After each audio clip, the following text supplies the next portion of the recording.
Hey everyone, what's up? We got a live recording of Sjneider versus Akola for the top 8 of official Smogon tournament. For those of you who don't know, we're all the way into the ninth round, so both these guys have really respectable runs to get to this point. And it looks like I'm going to be seeing some more fairly standard SSAU teams on both sides here. Sjneider rocking a dual electric core of Zorora and Rotom Heat, so we're probably going to either see Grass Knot on the Zorora or Toxic on the Rotom Heat. I think Toxic on Rotom Heat is more likely, as it's also likely going to be a substitute plus X Gengar, which has been trending upward a lot lately. We haven't seen as much spec since Scarf, but Sub Wisp is really cool, and it could do well here a little bit, but the presence of Snorlax on the opposing team is a bit of a nuisance. And actually, I think that win condition is going to do pretty well against Schneider in general, if it's not a bulk up Zora. And even if it is, in the long haul, he should be able to really do well with the Snorlax, the Akola side, that is. Looking at Akola's team besides the Snorlax, there's also Terrakion, which also does quite nice against Schneider, as his only rock resist is the Ferrothorn, which is weak to close combat, of course. Um, that aside, there's also Corviknight, Clefable, Seismitoad, and Zora. So I'd say Akola seems pretty balanced as well. Zora, Terrakion, and Snorlax all could be threatening. And Seismitoad should be able to slow the progress of the Electrics pretty well. So I think Akola has a pretty sizable match advantage here. Um, um, yeah, I don't see a way for Schneider to really win this game, honestly, without a lot of luck or it being like a weird Snorlax set. Um,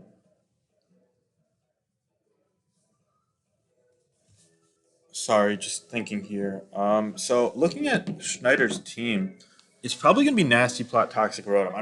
I'm almost certain of that at this point. I guess that probably just makes it bulk up 3 attacks aura. So maybe that's like a chance of that, like critting Lax or setting up against Lax. And if that happens when the Seismitoad ship down, it could go a long way, I guess. Um, we're going to see Ferrothorn lead off against Clefable. I think it's almost definitely going to retreat out into the Rotom Heat or the Clefable of his own. I'm scared of a flamethrower.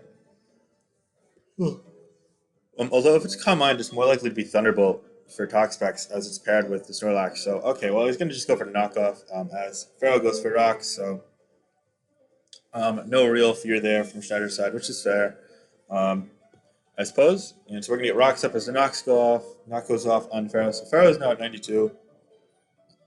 I'd have to imagine that since he's dead in turn 1, he's just going to stay in turn 2 as well. So I expect a knockoff here.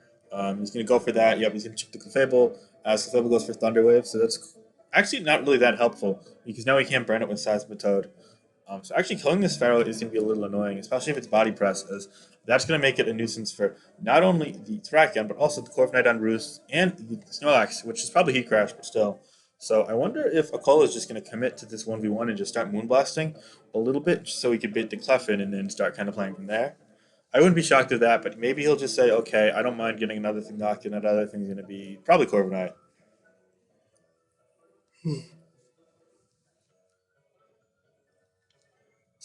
Well, he's going to go for another knockoff on a body press. And yeah, so we see the pretty much full Ferrothorn set. It's incapable of really doing much to Clef. As for the last move, I'm thinking it's probably Leech Seed. He's actually going to go out to his Unclefable on that knockoff again. So it turns out Schneider felt like retreating there, which is fine. And Smog Toy goes up. So if there are any like really flashy games and it gets slow, I could always switch to them for a second just to see what's going on. But we're going to see knockoff action there. So the Clefables are now facing off against each other. I think this means Schneider is okay letting it take a T-Wave, or maybe he just didn't want the Rotom to take a knockoff immediately and he's going to pivot to that. Either way, the fairly obvious move from Akola is simply to go for Thunderwave here, and he's going to do that against his Aurora. Oh, he's going to knock off again, actually. Nice play there. Knocking off a Magnet. It's a really nice play. So without that Magnet, I don't think he's going to be able to 2-KO the Clefable from full, but he will from this health, so I wouldn't be shocked if we see it retreat to Seismitoad, and then Seismitoad pivot out to something else, or right back to the Clefable, scouting for the Grass Knot. Because again, if it's not Toxic Rotom, then this is definitely Grass Knot, because something has to be able to lure in Seismitoad if had on. Um, I honestly wouldn't be shocked if this was Plasma Fist, Close Combat, Play Rough, and Grass Knot. Oh, he's going to go for Plasma Fist. It's not even going to be a 2 at KO. Um, and Moonblast is going to do 40%, so it's a pretty big early advantage for the Akola side, I'd say now. As that's a physically defensive clef. Now, if it is in fact a roll, maybe like it's like 35 to 41, and he gets to max roll here, then that's a huge like blowout lead for Sjneider. He basically has to be all in on Sauce, but I don't think that's gonna be the case. He's not gonna go for it anyway. He's gonna go for the soft boiled as the Gengar comes in, and now the Gengar, I'm probably just gonna sub up, but I wouldn't be shocked to see Snorlax come in here, or maybe Corviknight for special defensive. Although I'm thinking it's probably not fully special defensive. Um, just gonna pause for connect my charger for a second. All right, sorry about that. We're back. Nothing really happened actually, so it works out quite well. Anyway, we're going to see the Gengar in here. I think that the Clefable has to switch out, even though I think Substitute is fairly likely.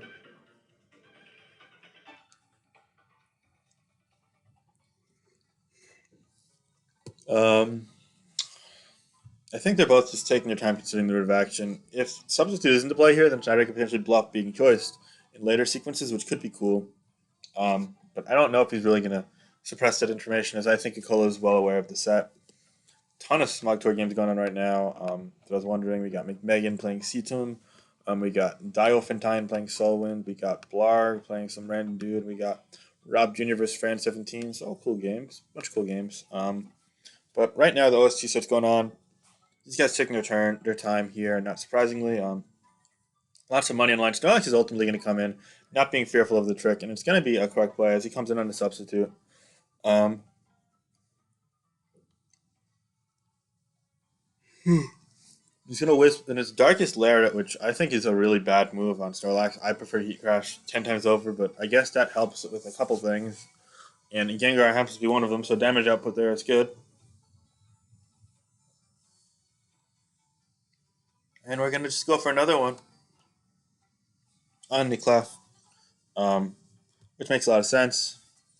I wouldn't be shocked to see him just curse up here, because he honestly could just win the game at this point. I think, not that he has to, but if he doesn't feel like maximizing odds, making what progress as we can, then barring hacks, he could just win right here. We could just curse now. Now, one downside of that plan is if you're forced out, then unfortunately you're going to run out of curse PP eventually. And so he just goes with the Seismitoad, which is fine. He's probably going to bait in the Ferrothorn, or I think it's Ferrothorn, but I was going to say Seismitoad if he's not fearful of Toxic, could just go for a knock, or potentially Toxic of his own here. The issue with that plan is that it could just come into Clefable. So I think that the Seismitoad, going the Ferrothorn against the Seismitoad makes the most sense right now. Because it can't get burnt, it already is knocked, and it clearly has knockoff to chip this recurrently, I guess would be how you'd say it. No, repeatedly rather. Ugh. Um, I can't talk. I'm sorry. I'm like brain dead because I was up till 6:30 last night. Quarantine's weird, bros. I'm not gonna lie. But anyway, getting back to the game, I think that Schneider's play here is just to go for another knockoff. There's not really much to just play around at this point. Corviknight coming in on the knockoff will be good for Schneider as well.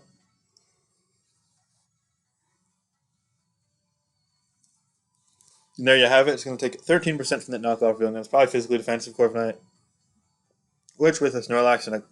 Oh, actually, it's physically defensive Clef, so I don't know if it makes the most sense, but with Snorlax it makes sense. Maybe it could be rolls as well.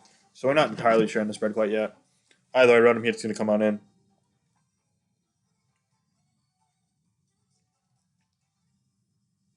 And he's going to go for an overeat, and that's going to take it out. And Akola just did what?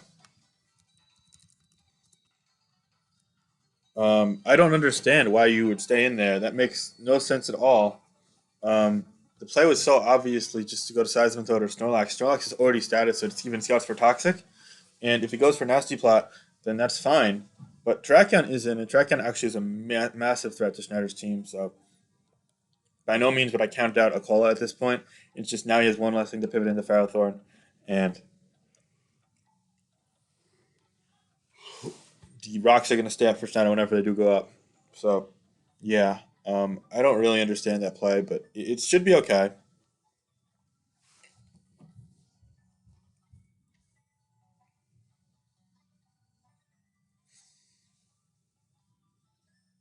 Um, at this point, if it's a choice bander, you got to go for Stone Edge. But if it's Swords Dance, you could probably just Swords Dance here. I run sub Swords Dance, which is my favorite set personally, and I would always just sub here and it'd just be a wrap. I actually sometimes run it with Saw, sometimes with lefties. It's really effective in this meta game. And what's really cool is you could sub on Aegis Slash, and then you just you give it you make a change for him. So if you're like plus 2 with Stone Edge against the shield form, doing a fucking million damage, which is really cool. But I don't know if it's not gonna come play here, so I just lost. I also don't think he's sub, so probably irrelevant. Um, but anyway, um,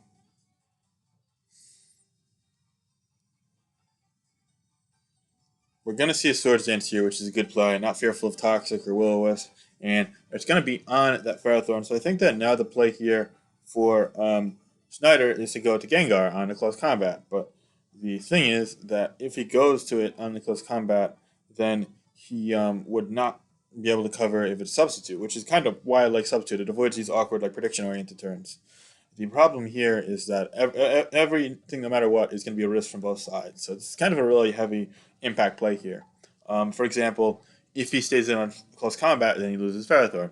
If he doesn't switch and goes for Stone Edge, then if he stays in on Stone Edge, then he could potentially get a lot of damage off with Body Press. If he goes Gengar on close combat, that's great. But then Akola is kind of risking this, if you will, like going for the close combat into that, and then he's like, does he stay in on the Wisp, or does he go for the Stone Edge, predicting a substitute, or does he like try and like game the system?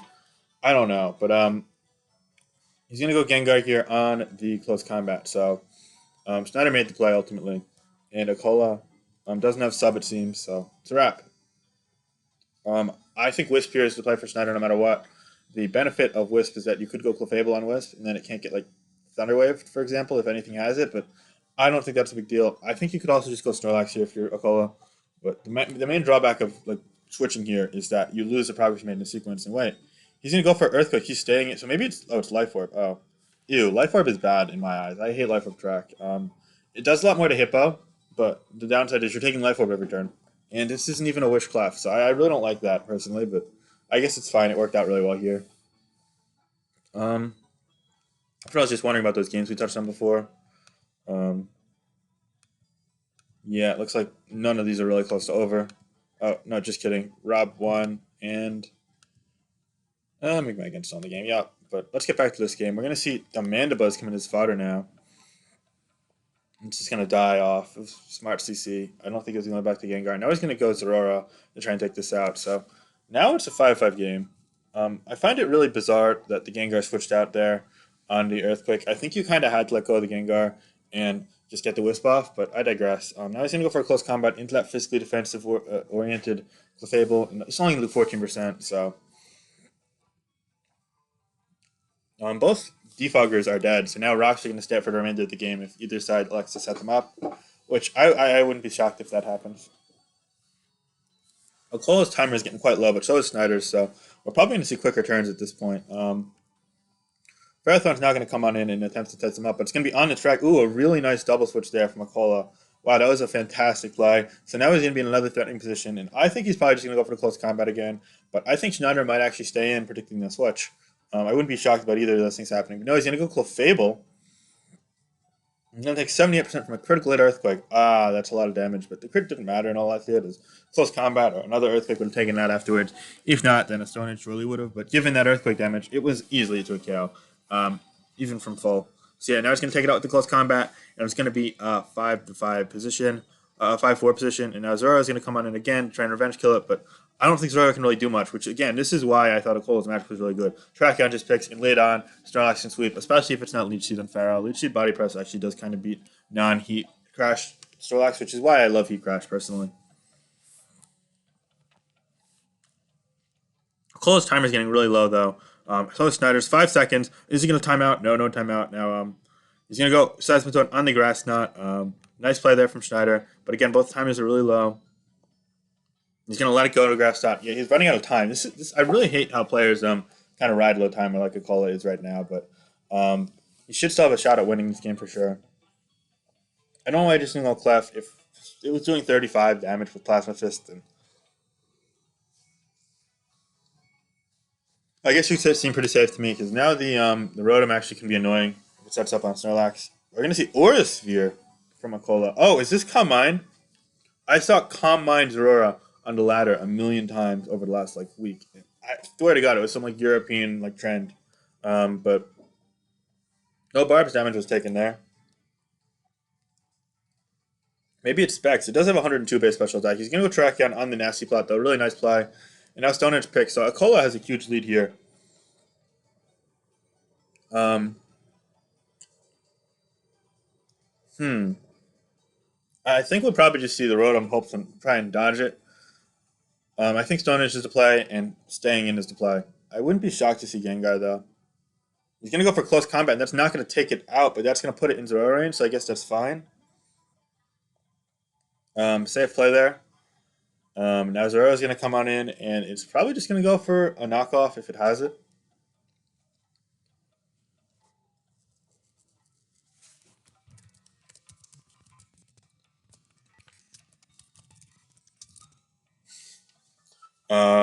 It's Calm Mind, yeah, so it is Calm Mind after all. It only does 44. You're going to get the poison, so chance to KO.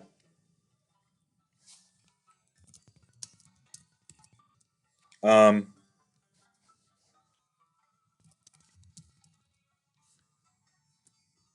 yeah, even if this, I'm pretty sure Snorlax can win anyway. So I think you actually Calm Mind again. No, no, what am I saying? Hmm. I guess you just can't click the electric move into Zeraora. This is like an awkward prediction turn. He's gonna go for another combine. Yeah, okay. I'm 29. Wow. Um. Okay. Yep. Now he goes for Aura Sphere. Yep. Now he goes Snorlax.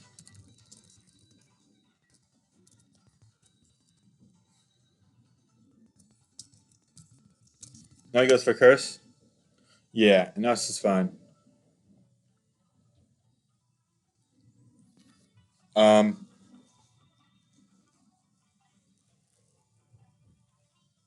Hmm. I think that Body Slam Tuakio's here. I just don't know if it Tuakio's after he goes for a Curse because this is burnt.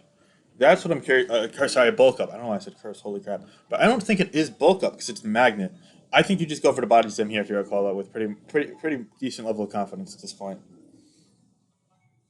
10 seconds for Akola, which Schneider seems to be thinking as well. Um, I think it's Schneider's timer. Otherwise, Akola would have timed out by now. Yeah, Schneider's at 30 seconds. So the crit doesn't kill here, by the way. It'll do like 85 though. He's gonna go for the knockoff. That's a fine play. On body slam, yeah, and it does 35. So yeah, I would have Tokyo through a bulk up anyway. So now a crit earthquake is what the win conditions pretty much. A crit close combat, not earthquake. Sorry. Um, 5 seconds left for Cola. He's gonna go for Fable on the close. Yeah, that's actually the right play. Um, and now you just chill this up. Yeah. Actually, could Gengar crit twice now? Oh, he knocks off the Black Sludge. Okay. I don't agree with that knockoff because now you're in 2 kill range for Plasma Fist. Wait a minute. Akola might have thrown this, and also it's at 5 seconds again. Holy crap. This is riding the timer way too much.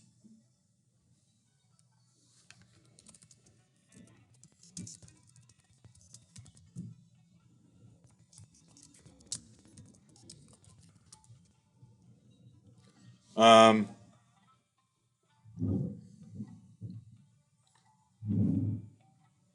hmm. I think you just go for a curse here, and then you probably rest. I really don't agree with the clef plays, honestly, but this should be fine, barring crits. Schneider's taking his time here. Sudwaves is 23 on the curse, yeah. So now I think if you're Schneider, you go Zerora on the rest, so you get the most chances to crit. Although, no, you can't go for Darkest Lariat. Because after burn, he might be in close combat range. Yeah. So I think you just go rest here on Zerora. Yep. So both those are right. Um, yeah, we're gonna see close combat doing 48. Wow. Too much. I mean, this was really just thrown by switching out the clef. I can't believe he switched out the clef. Um, so yeah, that's the game. If he just didn't switch out Snorlax, he won for sure.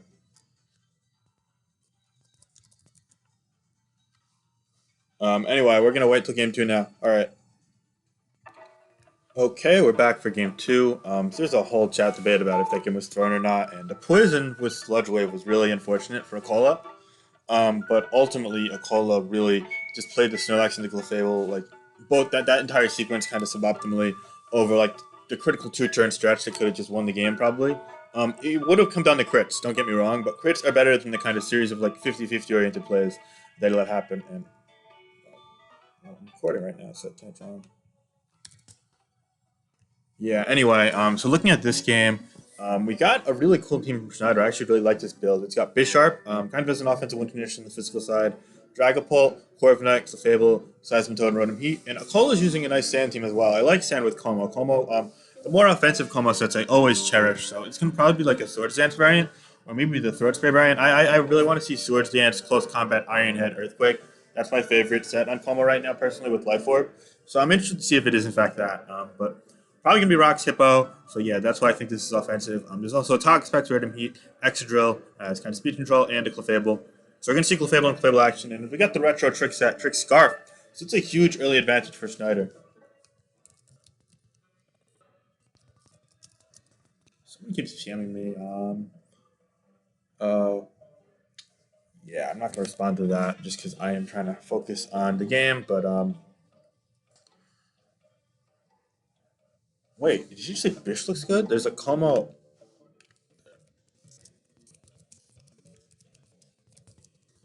I just had to call that out. But yeah, Bish does not look good in this match. There's Como, which is faster with fighting moves, and there's a Hippo, so Bish doesn't do shit. Um,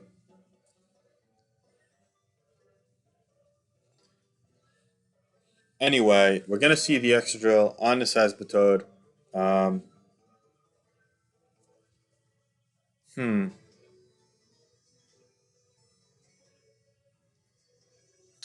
I'm thinking that we're probably just gonna see Roxas and Sazbatode as he goes. I was gonna say Clef. Oh, but we're both gonna see a switch instead. Interesting there. So now we got the Corviknight in on the Como. All right, I wouldn't be shocked if this was Brave Bird just to pressure things like Conkeldurr, which are kind of annoying otherwise. Um, Hippo comes in here on the body press. Yep. Now we're gonna see the Seismitoad come in, and now we're probably gonna see them trade rocks. Yeah, so that is fine and well. I'm thinking that Como seems to be coming in repeatedly on this. It's not leftovers that we see for sure now. I wonder if he's just gonna go for Swords Dance here, or maybe it's not Belly Drum, that's for sure. So I was gonna go for Sub. Um, hmm.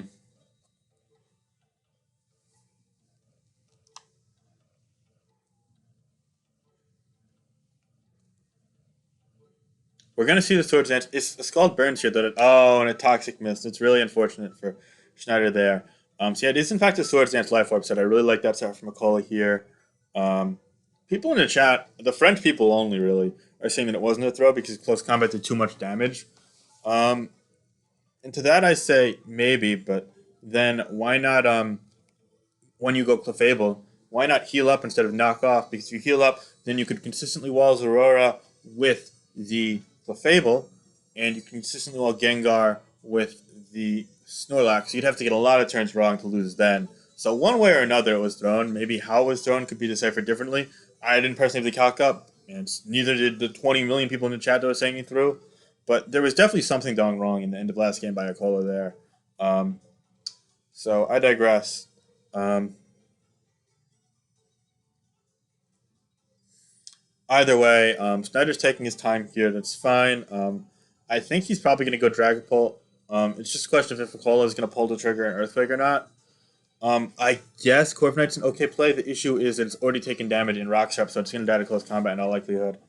Um, if I'm Akola personally, or Earthquake trying to call the Dragapult or the Clefable, plus 2 Iron Head should take it out though. But if it's physically defensive for some reason, which I don't think Scarf is ever going to run physically defensive. In fact, it might even run some speed to outrun things like Bisharp. Because yeah, Snyder seems pretty weak to Bisharp if it's not physically defensive, body press, Corviknight. But anyway, let's wait and see. Um, Keep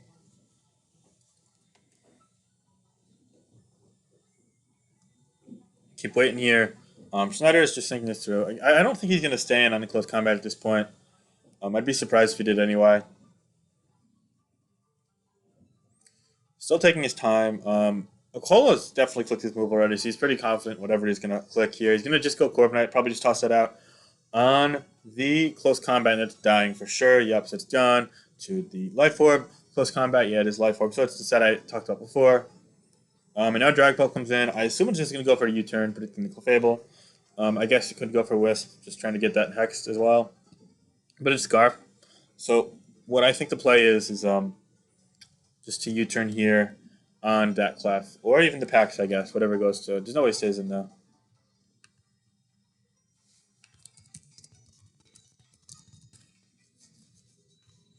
Um, yeah, anyway. Dragapult's in here now. I see it going for U-turn. I wouldn't oh, it's the sub variant. Okay, wait. That's actually pretty cool with Nasty Plot Rotom. Yeah, I actually like that. Okay, I didn't even expect that. That's good though. It also covers the clef because that means that it forces damage as it's locked in the Moonblast if it goes for it, and that's the only way to break the sub. So that's cool. I like this play from Sjneider here. I think he's making the best use of it. I should really block PMs when I record. But anyway, so yeah, Schneider's gonna go for the sub here. Um,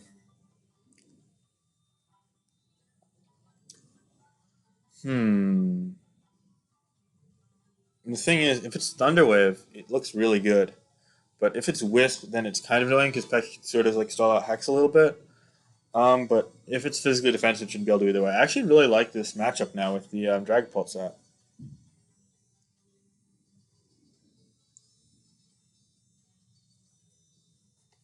I'm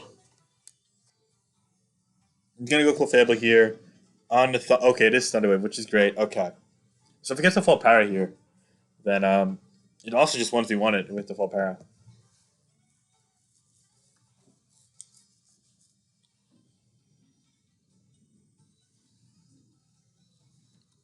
Now he's gonna go back to Pex on the Hex. What? I don't understand. Why not break this up at least once?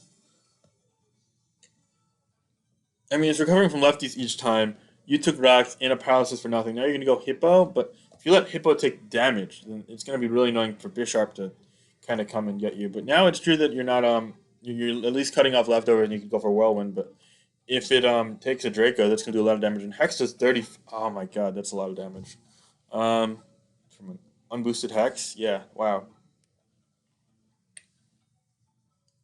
Forcing damage on this is pretty huge. 34 here. Slack off. Okay, but you're gonna run out of slack off PP eventually. So he's gonna. Oh, we went for. I don't understand the Thunder Wave there. You have a chance to just like. Hmm. Actually, I do understand it. Yeah. It only had 13 hexes, and there are 14 slacks, and you prefer having excess, of course. Yeah, that was fair. I think you could force progress with Rotom Heat a little bit. Oh, he went for a Whirlwind there, and it went back to. Oh, good plays there. Really good plays.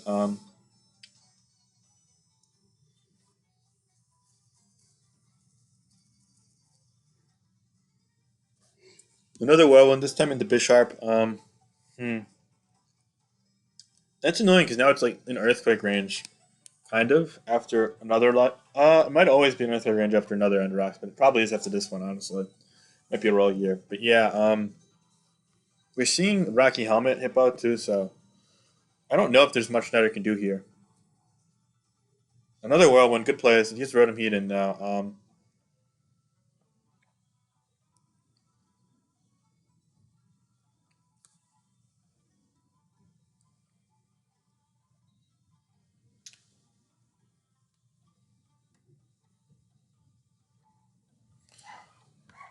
If it's toxic, I think he probably tries to force it here, but ultimately, I think that the play probably could just go Pex here, honestly. If the Pex isn't toxic though, Como's fine, or you can't really go Clef and pivot around. So this Rotom actually is kind of annoying, truth be told. Um, Snyder's played this well. He just doesn't really have many outs, honestly. Hmm. So both are taking their time again here. Um, just trying to think. With a little more damage on his pulse, it's in Earthquake range. So if he calls that with Como, then it kind of wins after a Sword Dance after that. Um, but you're gonna have to pass wishes to it to get that much longevity out of it, and I don't know if that's gonna be possible.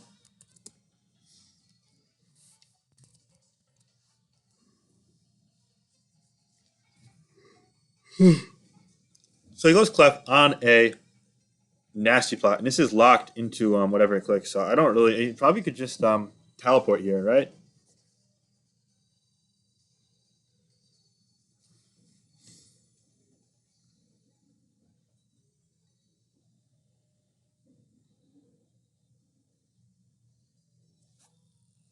All right. So he's gonna go for nasty plot and the teleport, as I said.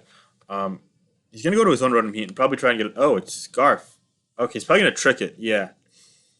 Um,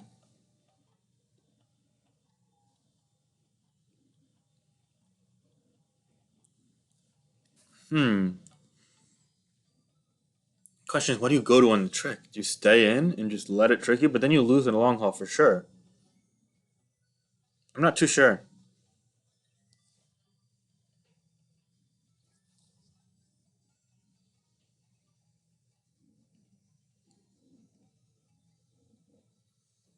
Um,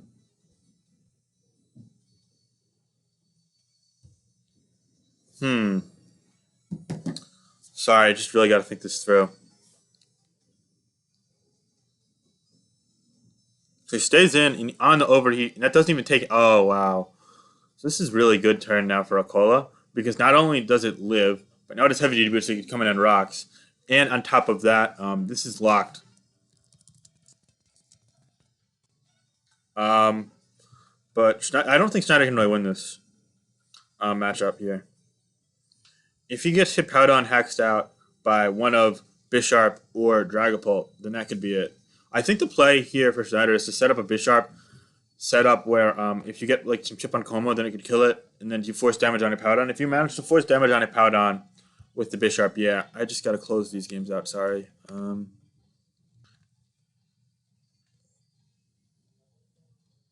Oh, and that's the first game. Yep.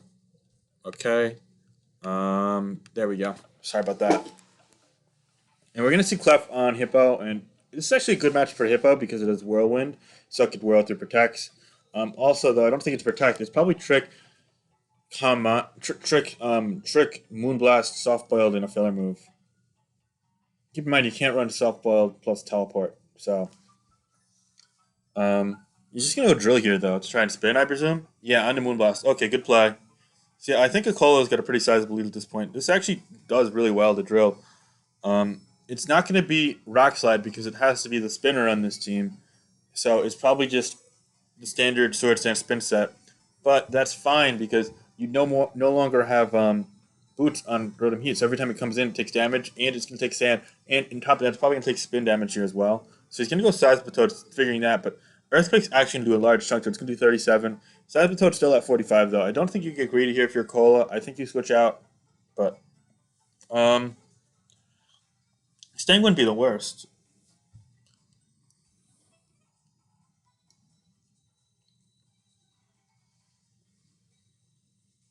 The main downsides of staying in are if Earthquake it can kill, your Scald it can burn, and it puts you in Hex range and Sucker range if that really ever comes into play. So he's going to go for the conservative switch out, that's fine. I think that this variable is just going to spam Moonblast here. No, he teleports out, but what are you talking about? To Como, I guess? So, okay. But now we got to risk taking the status again. Um, and you got to get prediction turns right. I think he might just go Earthquake here, honestly. It does force down, it forces it into EQ range after rocks. Um, and on top of that, it hits Dragapult, and it does a number to Clef, probably. Not enough to a kill, but maybe with Iron Head, if especially defensive. Yeah, oh, it goes for Iron Head. Wow. Great play there, hitting the Clef. That was a really nice play.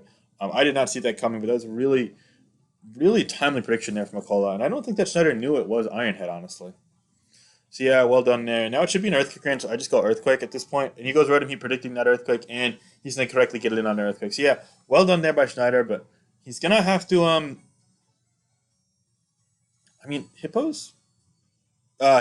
is probably free unless overheat crits. The second overheat or the first overheat, honestly.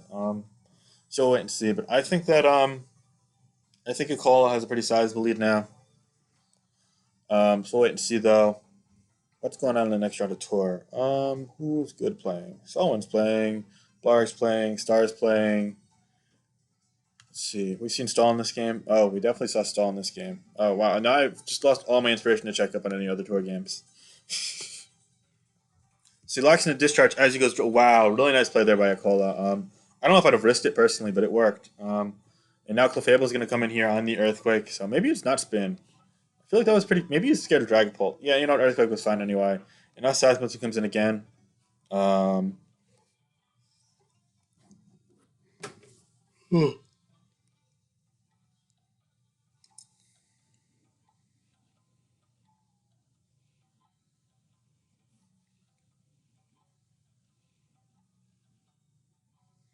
he's going to go for the Skull Dino Clef. I could either teleport or Moonblast here. I could potentially Wish and then Hard Coma, I guess.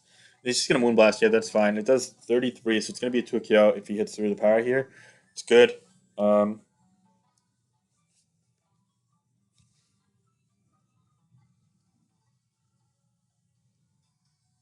yep, it's going to take it out. And that's going to allow the Bishop to come in now. Um, have the power to. Have timers with the power to. What's needed? Sorry about that, guys. I assume we're going to see. Yeah, so he's going to go for that sequence here where he tries and chips this down and then tries to win with Paul. But I think he had to go for the knockoff.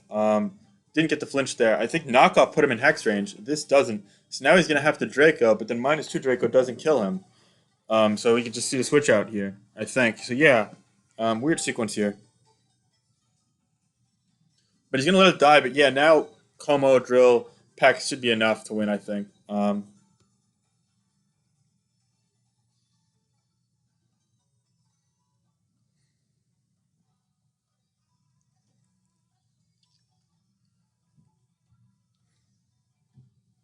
Hmm. Um. Yeah, drill's gonna come in here and try and threaten. I think he's gonna go for an earthquake though into the Rotom probably.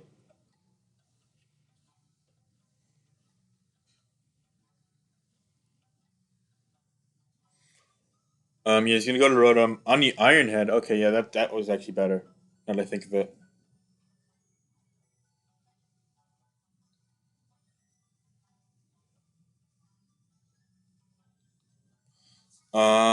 At 34 here, spin puts him into the rock range if he really wants to go for the spin. Um, I think you hold on to drill though because it resists T wave and Draco. Yeah, Clef's good play on the pull. Okay, nice play there from Sjneider. Yep. Um, he subs and para. Oh, he did it. I think he has a chance of winning now. It being lefty is not life orb on the sand for the drill actually could save Akola.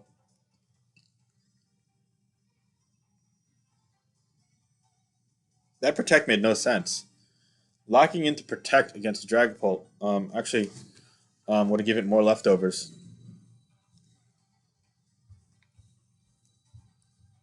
If it's knocked Pex, that helps too. Um, he's gonna go drill though, so it's not indicating knock.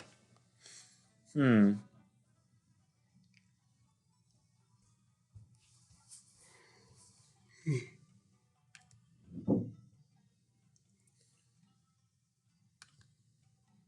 Wait, do you want me to stop it now? It's very unclear with what he's trying to say. Anyway, we're gonna see the hex here. It's gonna crit for 58. Wow, so crit. That's unfortunate for Akola. But it should still be able to live this if the next one doesn't crit. I think you iron it here, predicting the Rotom. Just in case he. Why PM me now then? I hate these annoying people. But yeah, hopefully we're gonna see game 3 here, which would be tight. So let's wait and see. Cola's riding low timer again, so gotta be careful.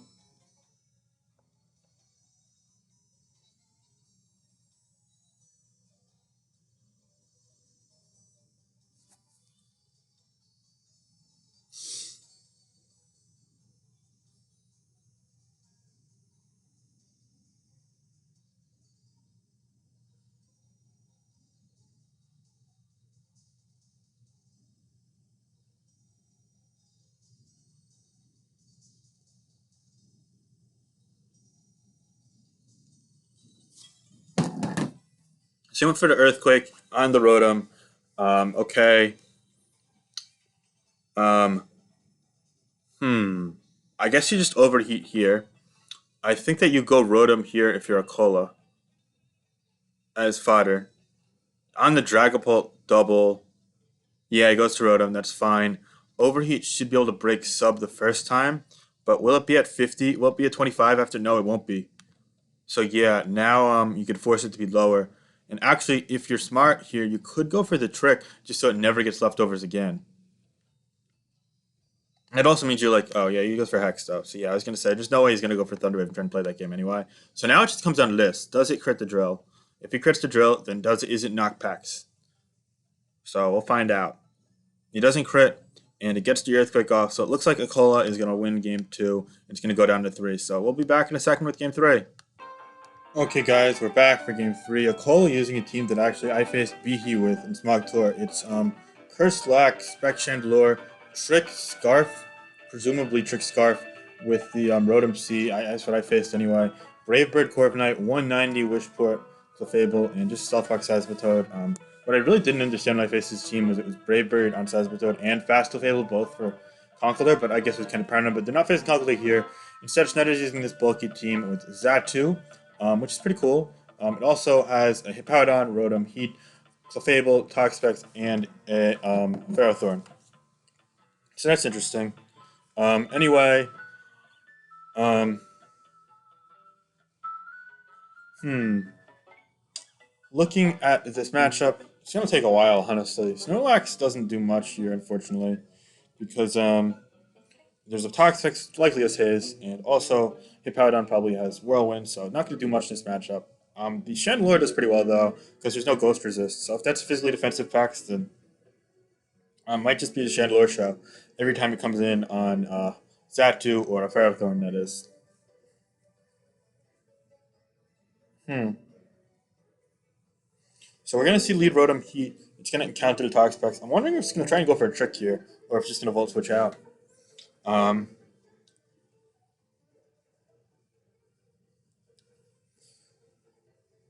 well, we're not quite sure yet, but both are taking their time here. I think that Chandelure is pretty much the way to break things open for Akola, and if he doesn't do that, then it could be a very long game for him.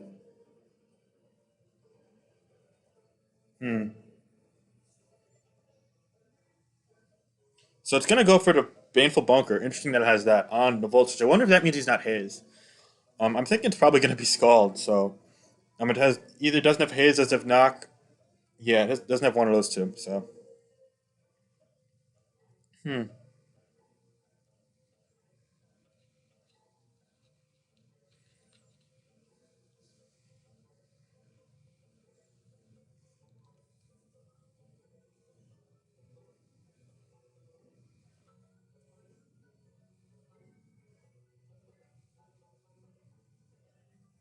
So we're going to see the Hippowdon coming in the Clefable. Sorry, I just responding to someone in the comment section of a video right now.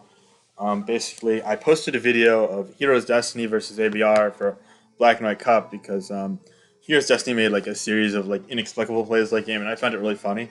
And then Ace 11, this actually really like decent, like genuinely okay Black White player from Greece, commented saying, "Didn't I make a similar like mistake in my game against Insult for um, ROIPL?" And by the way, as I said in a prior video, I'm going to record all my ROIPL videos after because I'm building fresh teams every week. And during SPL, it was okay because I had more time for that like tour specifically. But for ROIPL, I don't want to like spoil all my teams week in week out in case I want to use them in other tours like Black White Cup because now that's going on. So I'll do that afterwards. But whatchamacallit, I made a misplay where I went to Mammoth line predicting a protect when he went for flamethrower, but there was like a huge risk reward there. 'Cause if I killed a sea trainer with my Royal W, then I was able to get in for free with Amoonguss a million times. And if he didn't, then he could have probably just got a sea trainer back to the fall against my Amoonguss pretty easily with like protect, sub, leftovers, all that. So yeah, I made a misplay. There was definitely Insult got the upper hand of me there. He played that really well. Um, but I didn't completely throw the game out the window. Mammoth Line didn't win the game alone. Um, and also, there was no like 100-0 like that game was. So I was just saying that, hey, you can't really compare the two. It's not really a fair thing to comment, and you're kind of just consistently just trying to nag on me because you didn't get away with one black white vote. So Let's say it's 11 for you, I guess. But anyway, let's get back into this game here. We got not much going on really. We're just seeing those in knock Toxapex. So we've seen knock and Baneful Bunker. So if it's not his last, then the Snorlax is going to be having a nice time here. Um, it's also worth noting that Sjneider has all of the items intact, but we've seen that it's a Scarf Rotom with the trick. No, we know that it's a Scarf Rotom rather, but we haven't seen it. Never mind, I take that back. It's probably Spec Chandelure, and we've lost leftovers in this Clefable, but really that aside, we haven't seen much progress besides rocks being set, and just a little bit of chip on Hippo. And now we're going to see Zato and Corviknight. I think it's probably just going to go for a Heat Wave on the Defog here. We'll wait and see though. A burn would be really nice here for the Schneider side though. Um, as burn would mean that unlike Roost, Chip out on Earthquake could do a ton. So I'm curious to see how that plays out.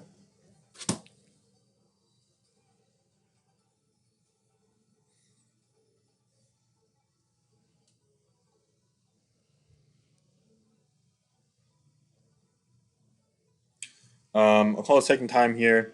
Gonna finally go Clefable and not risking the Heat Wave, which is maybe that indicates, oh, well, it did burn. Well, wow. Good thing he switched then. But anyway,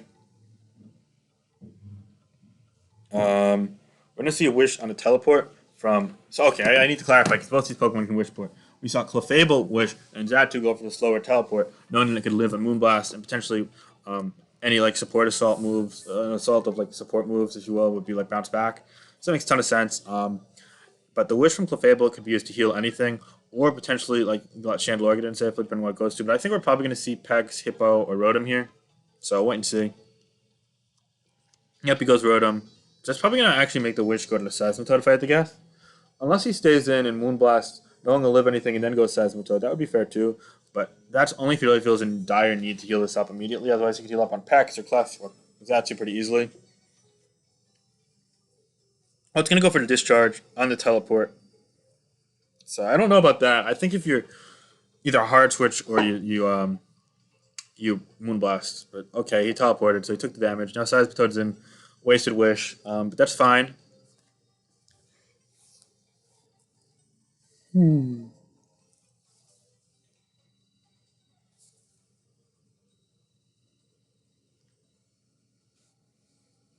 Oh, music is restarting. 1 second. Let's go with Mount Cornet. Sure. No fucking advertisement. Come on.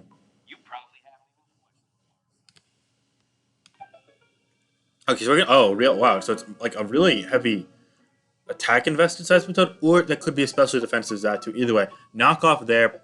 Predicting the glitch. Probably predicting him to predict Brox. There's 59% there, so that's really nice damage there. We're gonna see a Roost now on what I'm guessing is so it's a liquidation set, but it's with knockoff. I don't think the set really makes too much sense on this team though. Um, See, first and foremost, the main purpose of the set is to lure opposing Seismitoad with knockoff. Otherwise, you'd just rather Scald Burn, because Scald's going to do the same amount of liquidation as it's physically defensive, and on top of that, you get the burn. So I really don't get this set on this team. Um, but I digress.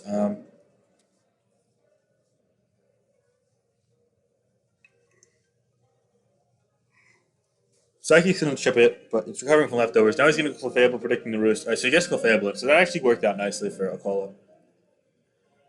Actually, did it? You could just go Hippo and whirl it on the Protect, yeah. Well, he didn't go Hippo. Oh, no, he's going to teleport Hippo, right? Surely this goes...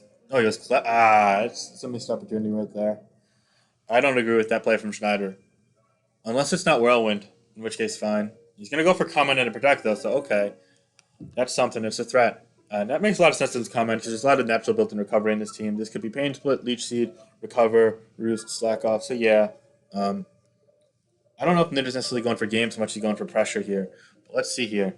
We're going to go for the +1 move blast. It's only going to do 22 to that Starlax though. So I think this Clefable might want to get out of the way.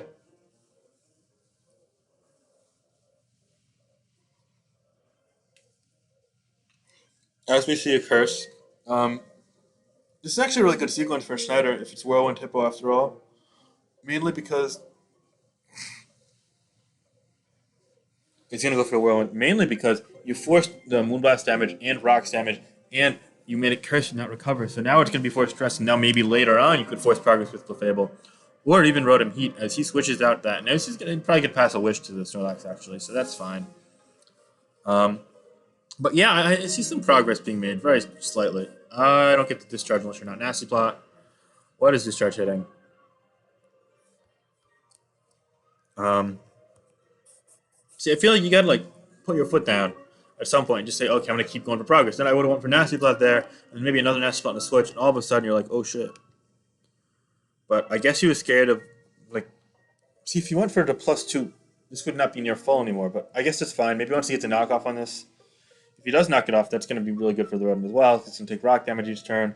And also Wish PP. Yeah, I mean, like, forcing Wish PP is huge. Because, like, there are 13 left right now. So even if you're not making direct progress, one at a time, you're slowly making it. Um,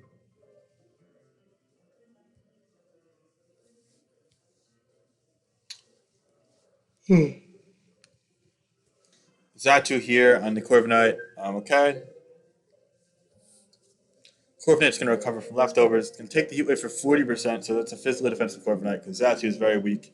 Otherwise, yeah, 40% is a lot of damage for it to be doing, even if super effective. Now we're going to see a miss on the follow-up roost. I think I would just defog and get on out. Surely it is defog after all. I think it's defog Brave Bird, so yeah. Um, so we're just going to see repeated heat waves, maybe trying to get a burn, but also just force some roosts. All right, so we're going to see the defog there finally. It's good.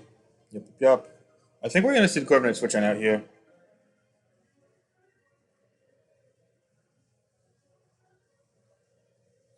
Hmm. No, we're just going to see another roost. That's fair too. Nothing wrong with any of these plays. So now Pharaoh's going to come in here.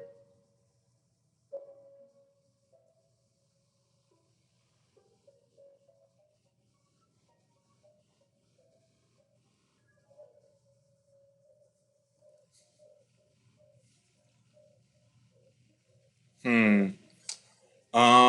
This is kind of awkward. He's going to go Clefable though on the spikes. Okay, that's fair.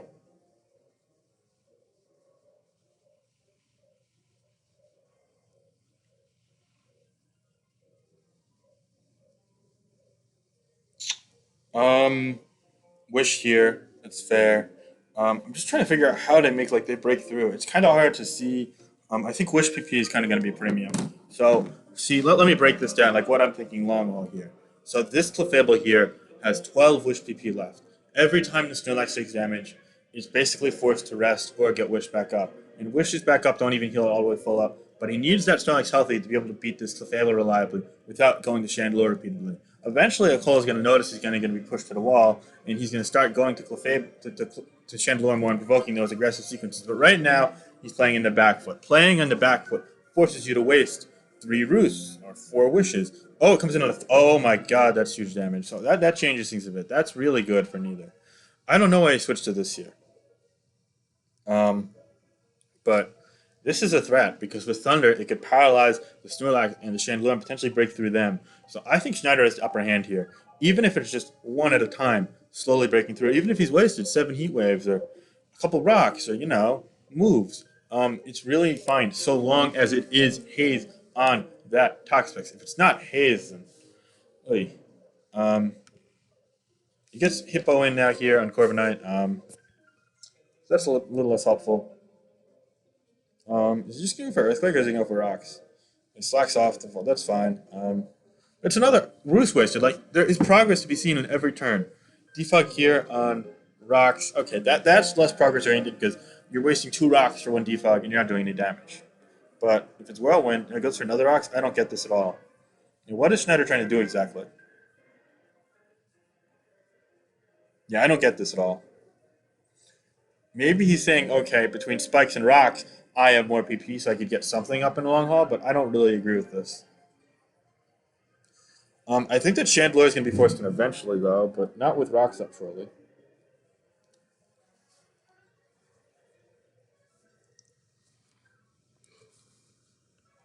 Um,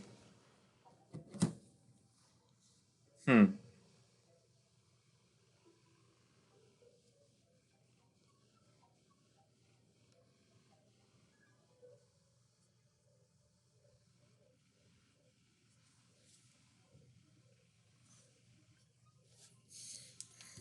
Okay, so now we're gonna see the Ferrothorn finally come in. I think he's committing to the okay.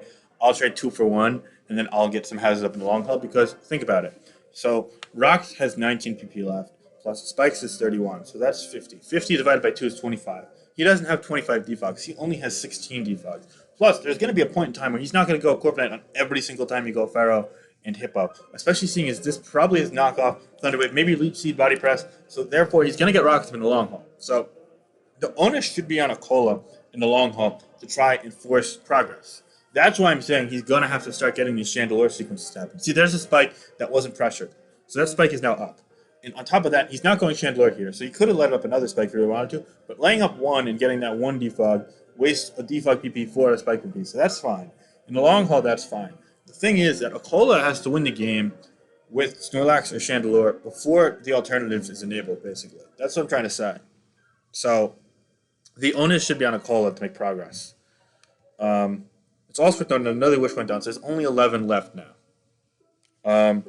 This game's a bit slower paced, so I could kind of narrate it turn for turn, less turn for turn, and more long haul thinking. And I hope you guys are seeing the thought process here. It's all very methodical. Something goes into each turn in a sense, or each sequence rather. That is a defense drop that's unfortunate for Sjneider there. I personally think that he should roost here. Um, Oh wow. Okay, you got it right. So I was gonna say roost here one time in case he goes for rocks. He's got a defogger in the back, but that works. Now he goes right back to it on a knockoff. Okay, I personally would have went for an eliminated liquidation here just fish for drops, but that's fine. It's worth noting that Earthquake does 45. Jeez, so this should 1v1 to Zatu actually. He only has 12 roosts left. You crit there. Yeah, and he's doing a lot. I think we'll liquidation here though, just to try and get a drop. But he's just going to keep earthquaking. That's fine. There's nothing wrong with it. Um, Now with liquidation, 39, no drop. Yeah, I mean, it does the same as min earthquake does the same as max liquidation pretty much. So 36, yeah. And now he gives a drop. Look. And now he goes Ferrothorn on a knockoff. And that's a knocked off Ferrothorn. So that's progress. So yeah, I like Akola pursuing this more offensively minded sequence instead of playing in the back foot. That's kind of the moment you have to seize in these games here. So all of a sudden it looks a lot better for Akola. And I think it looked fine for Akola all along, but now it looks even better. Because he's going to get rocks up eventually. I would personally consider going for rocks here, honestly. Well, that happened. It took a knock, and that was really poor. If you're ever staying in the Pharaoh, I'd just go for rocks. Um, this was a poor play. This was a really greedy play there. Um, you could still go for rocks here if you really want, but now without leftovers, it's actually annoying because you got to get wished up repeatedly. So now there's more pressure on him to wish. So see, he made a little progress, but then he just took a huge step back there. And that's going to cause more wish PP to be used in the long haul, which is worth noting.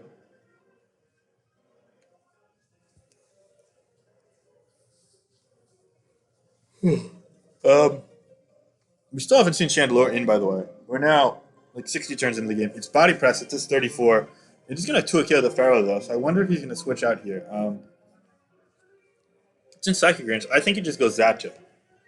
Um, yeah, I think Zatu is the play here for Sjneider on the predicted Earthquake or just anything because you live any hit here now anyway. Um, but if you're a Coley here, I personally go Chandelure because Shadow Ball is in prime killing position. Especially with Baneful Packs actually, but you get a ton of chances to get a drop. Yeah, Baneful Packs actually is quite good against Chandelure. Did he go Chandelure? No, he went for liquidation. No drop. Yeah, I think you have to make those plays in this position, and he hasn't been. Um,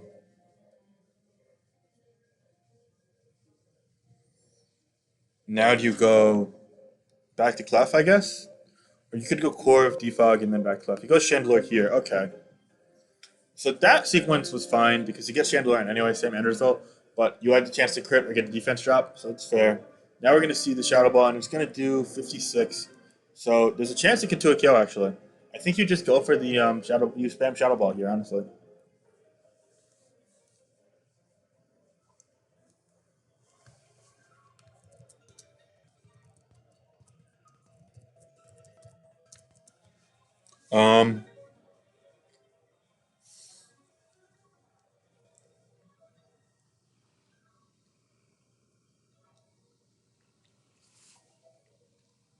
Hmm.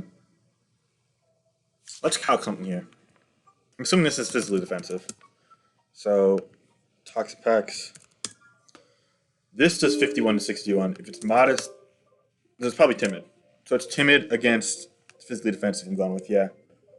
And I think you go for this roll here, because you don't really lose anything if you don't get it.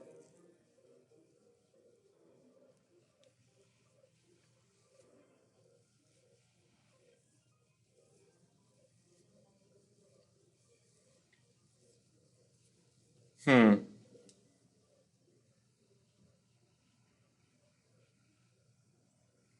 A lot of people are saying they don't really like Snyder's team because Nasty Pot Dragon does really well against it. Sjneider does really well against it. Specs Aegisus does really well against it. Sub Gengar does pretty well against it. So I kind of am agreeing with that camp, unfortunately for Sjneider.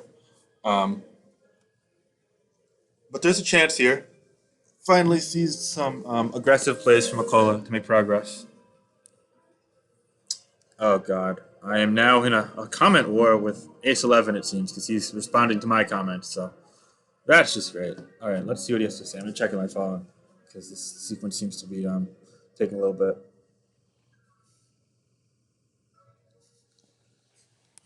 Um, so we're gonna see another recovery. So that also is worth noting. He wasted two recovers, and three shadow balls were used. So I don't think it's gonna come down to PP stall with those moves, but never know. Um, it's just in games like these, you kind of have to like do your due diligence if that makes sense. Um,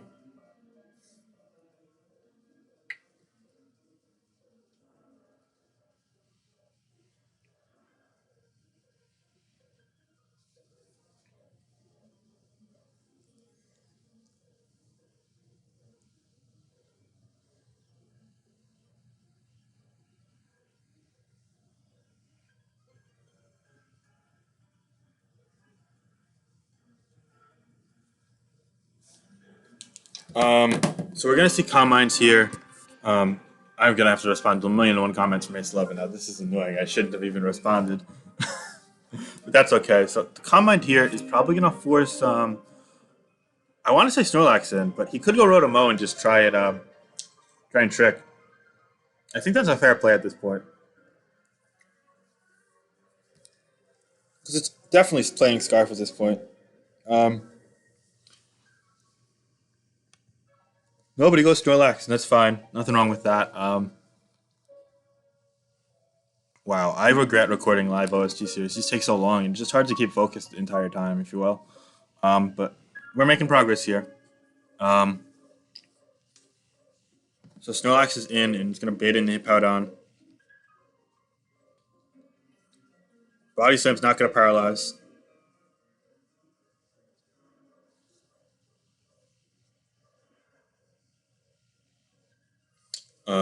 Only does 15% and it's Rocky Helmet. Hmm. Um,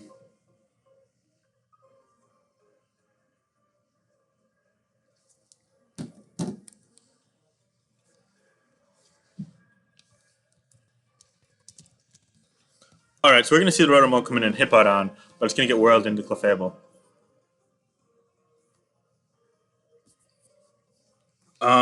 Just trying to think. What's the way out here of this like little sequence? He goes for rocks. Okay, this is good. So he goes for rocks in the Corviknight. Now Corviknight can defog both the rock and the spike. I don't like double layering for Sjneider here personally, but I get why he did it.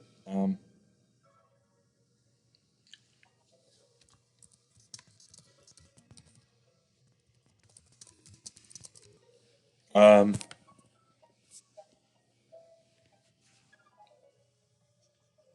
it's just hard for Schneider to win with this team. It's so defensively oriented, and versus teams that are kind of like progress heavy.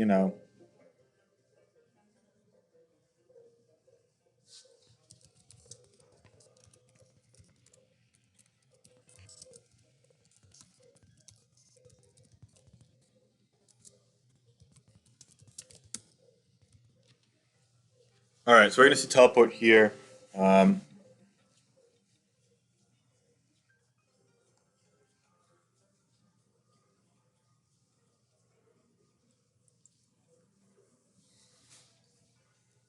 So now we get Chandelorian against a Clefable, and I think he's just going to go for a. Oh, he goes for the Shadow Ball. 51, no drop. So that indicates it might have some special defense, or that might have just been min damage. What did it do the second time last time around? It did 51, so. Oh, he bunkered, okay. But that's going to allow for him to just regen out without wasting his softball, presumably. So um, he's going to just recover on the teleport, I guess. Now Rotom, he's probably going to come out in here. Yo, I'd go Rotom and Trick here. Fuck it. He's not going to have Baneful Bunker, you nasty plot. Um, I guess he's just scared of tricking into the Rotom Heat. But that can help you as well. You could spin that in your favor. Um, we're also at 10 Wish now, by the way. Kind of playing like a GSC game if you think about it. Just like glorified chess.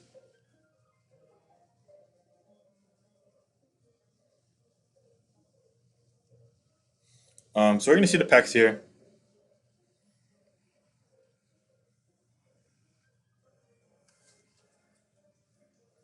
We're going to see the Clef on the Rotom Heat now. It's fine.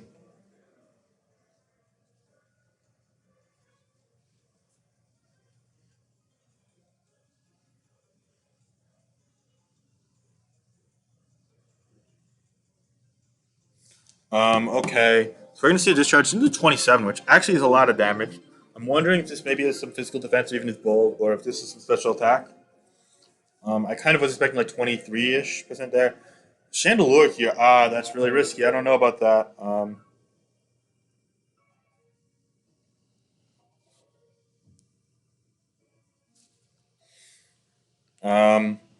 Risking the paralysis here. I mean, Shadow Ball doesn't kill either.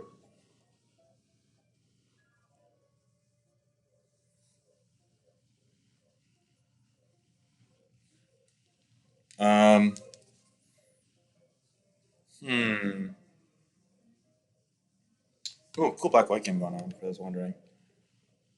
Yeah, but we're going to focus on this, of course. My attention span right now in the middle of narrating SS series. It kind of sums it up. I don't know how I'm going to get through all of semis and finals. 'Cause I promised I'd get through all of semis and finals as well. Um, hmm.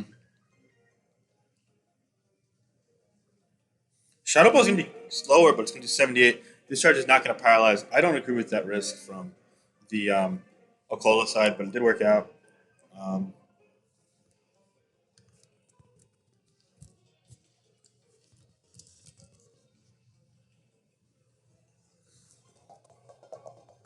does he risk it again? I guess if you like commit once, you might as well commit twice, right?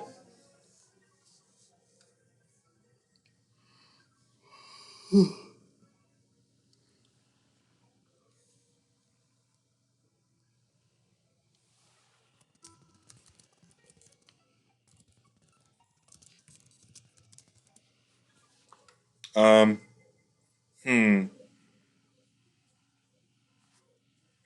Goes for what? Why would you go for the over? I'm so confused. What? What was he predicting? Um,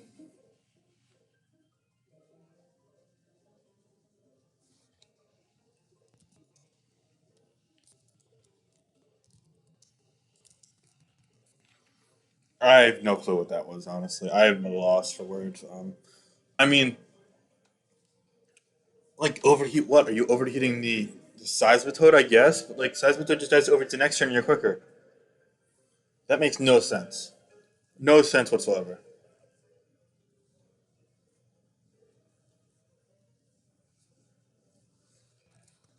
Um. Anyway, when Akola stayed in, I was like, "Yo, fuck." You can get paralyzed. But then I was like, overheat. And I was like, "Oh my god, what just happened?" And obviously, the overheat doesn't like boost flash fire because you're not locking the fire move, but like it doesn't do any damage, obviously. So whatever. Maybe he was thinking it'd be infiltrator and it'd do the same amount of damage anyway. Whatever. I'd still go for the paralysis though. But anyway, now we could just see Clefable wish back that discharge damage. He's probably gonna have to.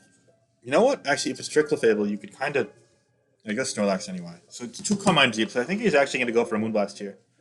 Maybe. Maybe he goes for it.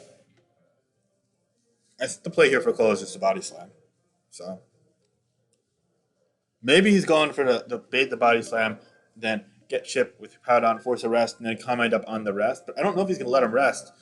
Oh, it goes for the thunder on the curse. All right. Um, Body slam here, 24%, and a para. Hold your forces. There's a chance for Snorlax to be really dangerous. You know what? Um, if he gets a whirlwind into Chandelure, that's also super dangerous because Sans is up too.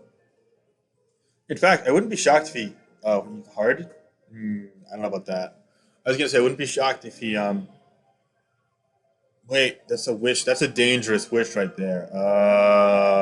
It's in a whirlwind. Wait, why rock?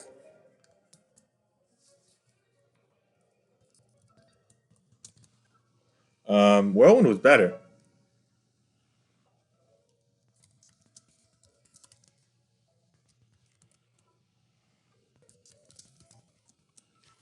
Um, I'm really curious why he didn't whirlwind. Uh,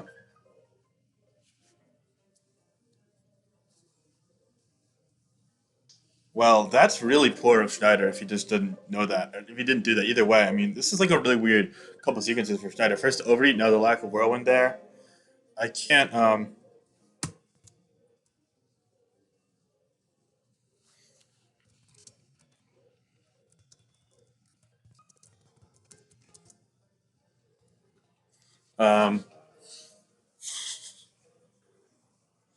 well, the chat doesn't seem to know it.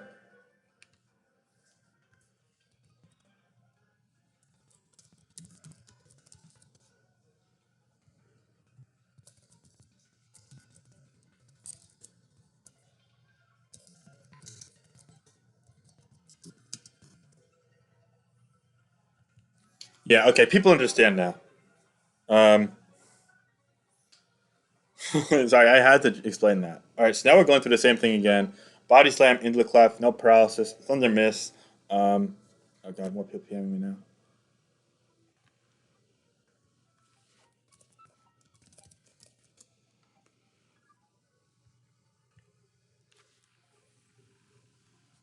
Um, Now Rotomozen. Okay, now he's gonna go for the trick. Yeah, and he tricked the wrong thing, unfortunately.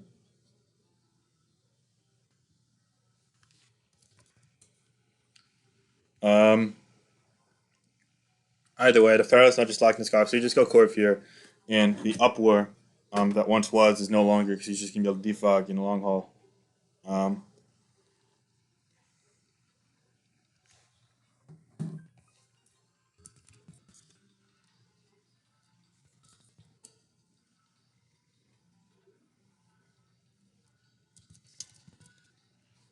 um, Corviknight's gonna get the fog off. Yep, and it's Leech Seed, but that can't really do much here. Um, I think you just go Chandelure here, but if you're scared of Thunder, I get Lax too. 1 second, we just gotta let's go with this, sure. Don't give me an ad, god damn it. This is like the most ratchet recording because I've like shifted focus like 50 million times, and this series is so long that I can't even like stay focused on the game. Alright, he goes for the comment again into the clef.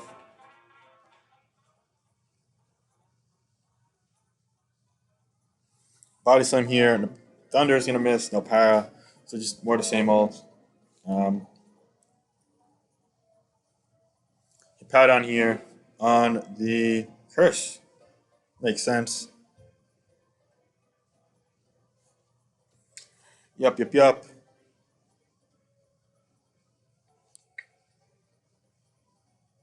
Hmm.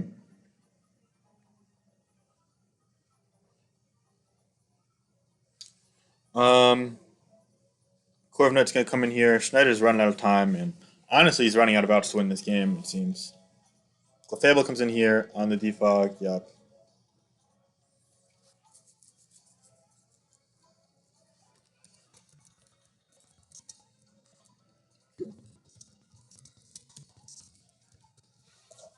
Um,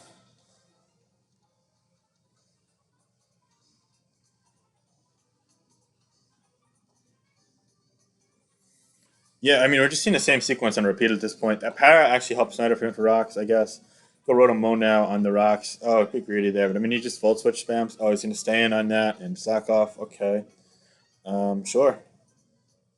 That was a real crackhead play from both, honestly. Another Volt Switch coming here, I bet. Oh, yeah, watch. Yep.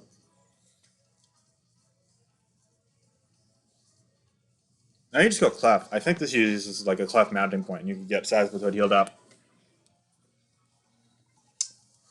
Um, yeah. This game's taking forever. This series is taking forever. Holy crap.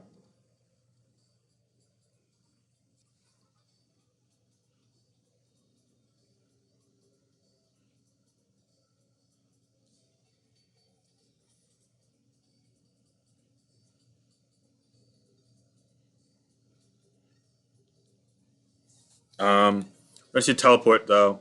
That's fine as the other Clef comes in. Now Snorlax comes in here. So it doesn't even take a +1 Thunder and one Blast. So it's 0. So it's going to be like 12% tops if it stays in. So it's probably going to go Hippo. The safe body slam, that's fine. I personally would have went Corv there, but I guess that risks Thunder. Back to Clefable on the Curse. Ooh. Alright. Making some moves, but we only have 11 curses left, so you kind of got to be conservative with those. And 19 body slams. But he has a second attack. So you don't have to be as conservative with the body slams. I think he goes for one here. Um, no, he goes Corv. Alright, so he gets that in. That's a good play, too. Defog there. Um, I wonder. I think I go Rotom C and I trick it to try and get the item off it. No, he's just gonna keep going Snorlax. Who's PM me now?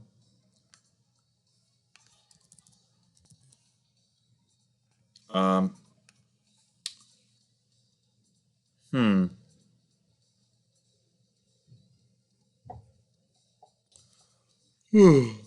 Boy,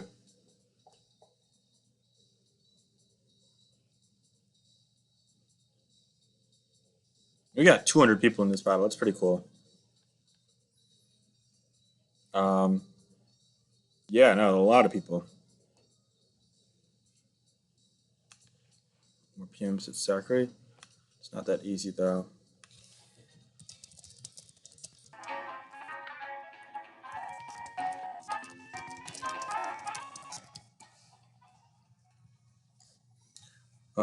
Thunderwave there. Oh, so it's T-Wave Scarf. That's cool. He's going proud on against this, which is amusing. It's already done to 51%, which is funny. Um, I genuinely trick here. I don't think he's going to Farah. So yeah, tricking Black Sludge is bad. Actually, never mind. No, he's never going to Clef. Take that back. He goes. Jesus. Why is this working? At what point do you Leaf Storm? Surely he has it. Is it just not Leaf Storm? All right, he has it. And he takes it out. All right. Well, there we go. Um, quite the game. After this whole time, I don't really know what to say anymore. I think Sjneider just kind of gave up. Now Thunderwave in the cleft, that's huge. I'd trick the leftovers off as well. But you can just go lax if you really want to.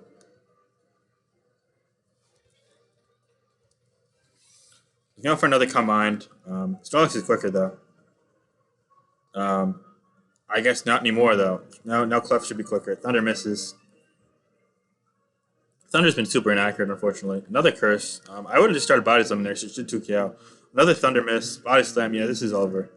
Um, so it looks like Akola is going to advance to the final four. Congratulations to him. That does 44, and it's going to paralyze as well, making the Snorlax just a little quicker. Going to curse again, and it doesn't look like it's Haze, so yeah. Baneful Bunker here on the body slam. Good play there, but nothing's just stops it. Just can rest anyway, so yeah.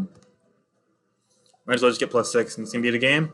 So I hope you guys enjoyed this knockoff here. Another curse. Now I think you just rest, and then you wait till you wake up, and you just start body slamming away at everything. Why would you heat crash?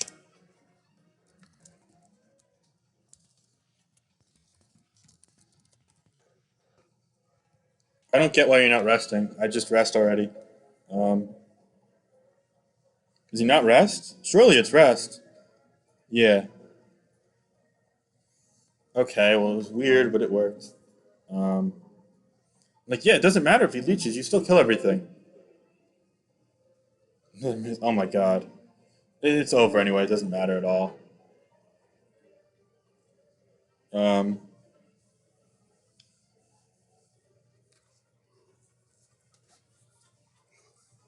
anyway, that's the series. I hope you guys enjoyed. I'm definitely done narrating SSU for that. That is for sure.